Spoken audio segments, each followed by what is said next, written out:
everyone. Hope everyone had a terrific weekend. Thought we'd change things up a bit. We're in a different room. This, of course, is my living room, kitchen dining room combo. Of course, you've got the kitchen nook over here. Where's my camera on this? Oh, this is my camera right here. Okay. Never recorded, at least I don't remember the last time I recorded something on my tablet, so I just want to make sure. But it keeps cutting my head. Oh, there we go. Okay, I'm in it. Hold on. Let's adjust this just a bit.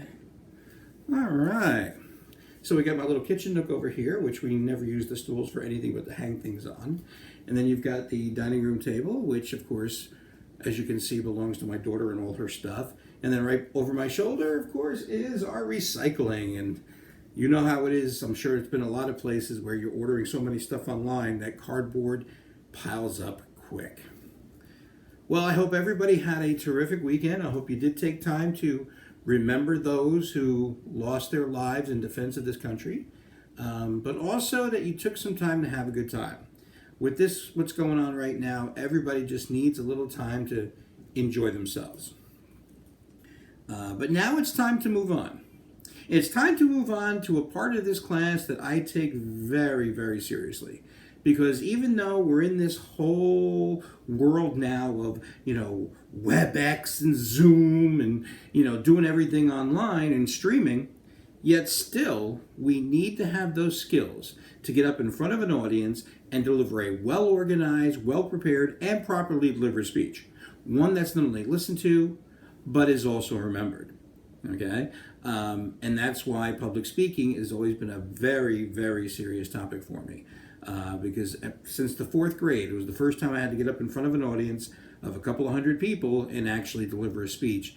And I know I'm one of the few that doesn't get as nervous as other people, but I still get nervous. But I do realize that, sometimes it's a very important duty that you have to perform, is to be able to get up in front of that audience and deliver that speech where people not only listen to you, but then also remember what your message is.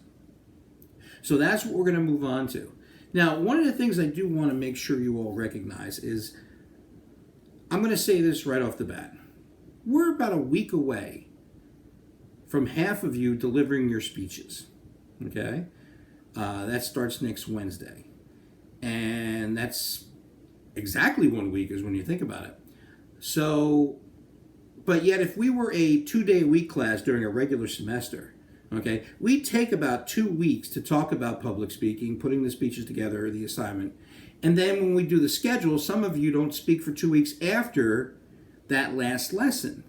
So sometimes the public speaking chapters get spread out over an entire month with the preparation and then the actual presentations, yet you're not going to have more than a full week, which is understandable. And if there's one thing that's always necessary in putting together a very good speech, is having the time to do it. All right? So trust me, I am not going to go crazy if these speeches next week are not, Martin Luther King, I Have a Dream speeches, or Ronald Reagan, Mr. Gorbachev, tear down this wall speech. No, I'm not expecting that. All right? So don't put too much pressure on you in thinking that's what you have to do. All right? But as you know, your first speech assignment is a 3 to 5 minute informative speech based on an international current event. Now, let's go ahead and break that down. Okay? Number one, it's got to be a 3 to 5 minute speech. So at least 3 minutes, try not to go more than 5. All right? It's got to be a current event, something that has happened within this year or will happen during the calendar year of 2020. International. What that means is that your topic will have absolutely, positively nothing whatsoever to do with the United States of America. All right. The United Nations recognizes approximately 195 sovereign nations on this planet. Take away one, and that leaves 194. Okay? So, whatever topic you choose has to be about an international country. No U.S. involvement whatsoever in your speech. Now, let me go ahead and put a little twist in this. One of the things that has worked very well in the past, and it's worked ever since I got here to Bergen, is that a lot of students are not native to the United States, or maybe their parents came over here from another country. They were born here, but still have strong ties to the country they came from. And back in that home country, there's a particular holiday or celebration that we don't have here in the United States. Or maybe we have the same one, it's just celebrated differently in your home country. A festival or some kind of celebration. Well, if you want to do your speech about that, go for it. If it's an annual celebration that goes on, go ahead and do it. Now, what's also interesting about this twist in the assignment is that even if you're not native to that country, you can do your speech about that. For example, you don't have to have any German blood in you whatsoever. If you want to do a speech about the world's largest festival, which is Oktoberfest, you can go ahead and do your speech about that. All right? So that's what international current event. Now, there's nothing to say that you can't stick with some of the basic stuff. If you want to talk about a train crash, or you want to talk about how this country is handling the COVID-19, I mean, if you want to do that, that's fine. It's just we've heard so much COVID-19.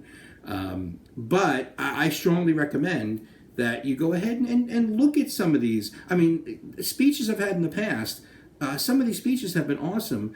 And it's interesting how you find new things out. I learned so much through this particular assignment because so many things are going on outside the borders of the United States. And it also was helpful to the students. You know, one year, I think it was in 2003, I had a young lady from Poland, and she had just finished the the English as a second language program at Bergen. So now, in my class, this was going to be her first full speech in English. And she was very nervous. Well, I reminded her about the twist in the assignment. And she ended up delivering this dynamite speech talking about this international folk music festival that was held annually in her home city in Poland. Oh, I can't remember the name of the city. But it was a terrific speech. Because, you know, she felt very comfortable with the topic. But what's more, and we talked about this already during the informal speech, she had great knowledge of the topic even before she started putting it together. Okay? So this could be a great help to you is if you want to choose a topic that, I mean, again, you don't have to be native to that country. It could be, you know, Electric Daisy Carnival. It could be anything where there's... Or you could talk about those idiots in Scotland or in England where they roll that cheese down the hill and all these idiots run after the cheese. Oh man, I've seen that speech more than a few times. It's hysterical. So that's what your assignment's going to be.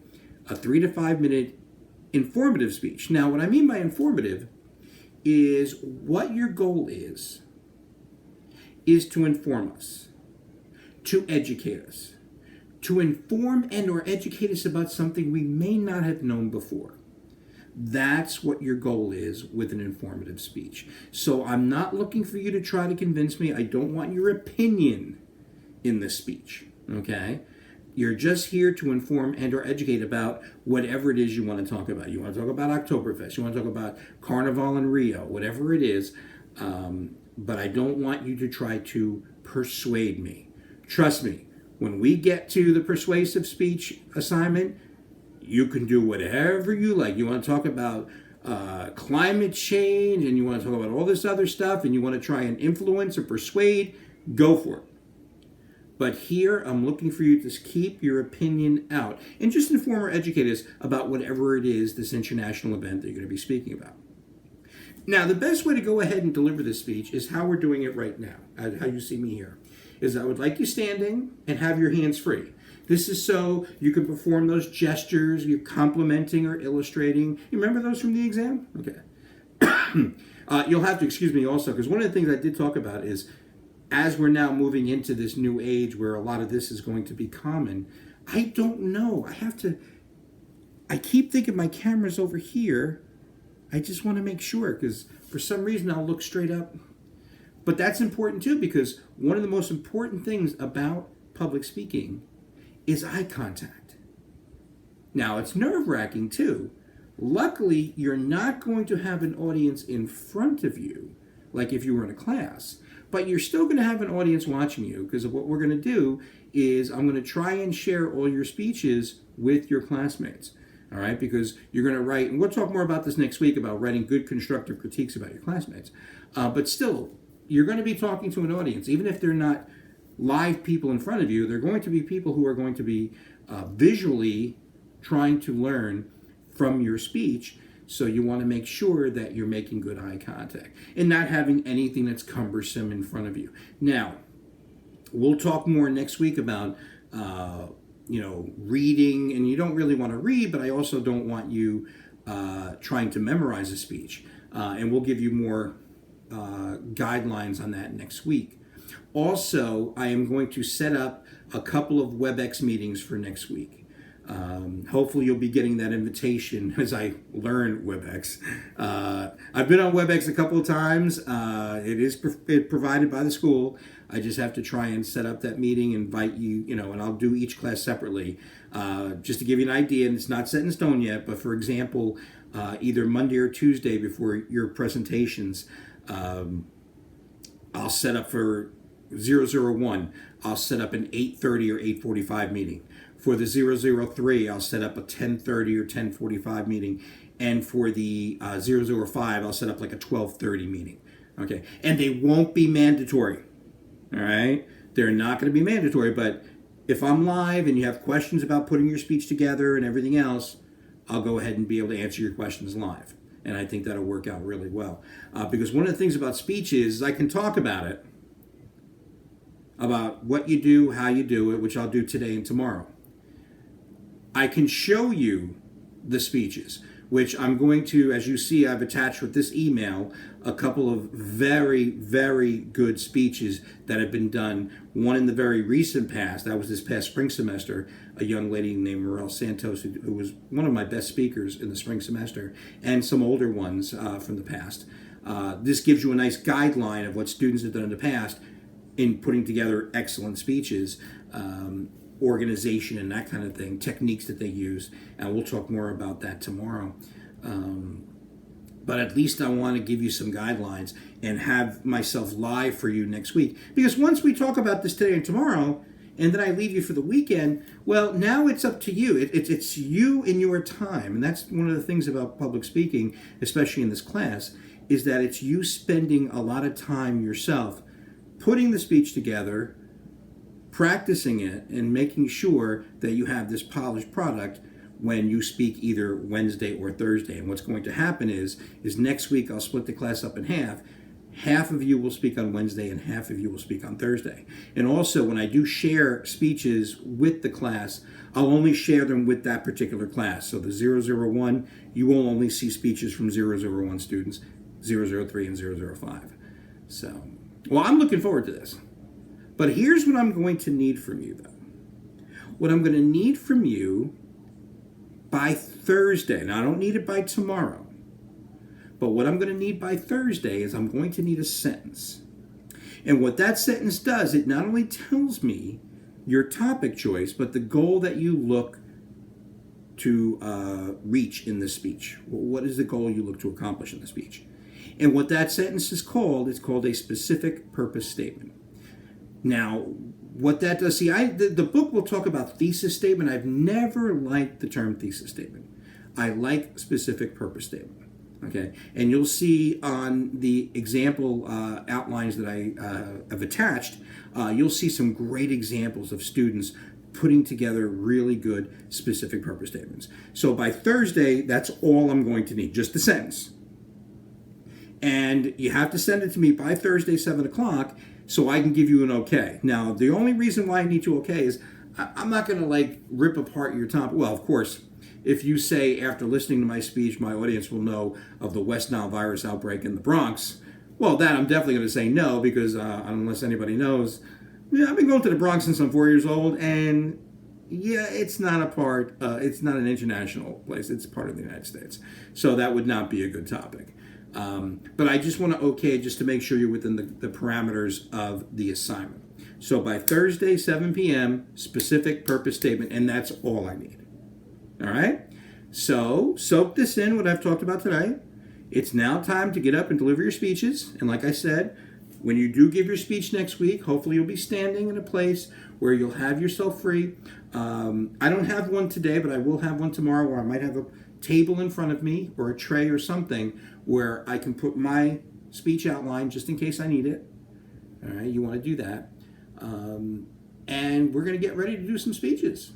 So take a look at the samples that I've given you. These are excellent speeches done by students in the past, and give you an idea of what you want to do, and start searching. See if there's anything that piques your interest, or if you want to talk about the annual Japanese baby crying contest, or if you want to talk about the world's biggest food fight that happens every August in Spain, La Tomatina. There's a lot of topics out there, so I look forward to seeing you tomorrow, and then by tomorrow at 7 p.m., Thursday at 7, getting your specific purpose statements. All right? See ya.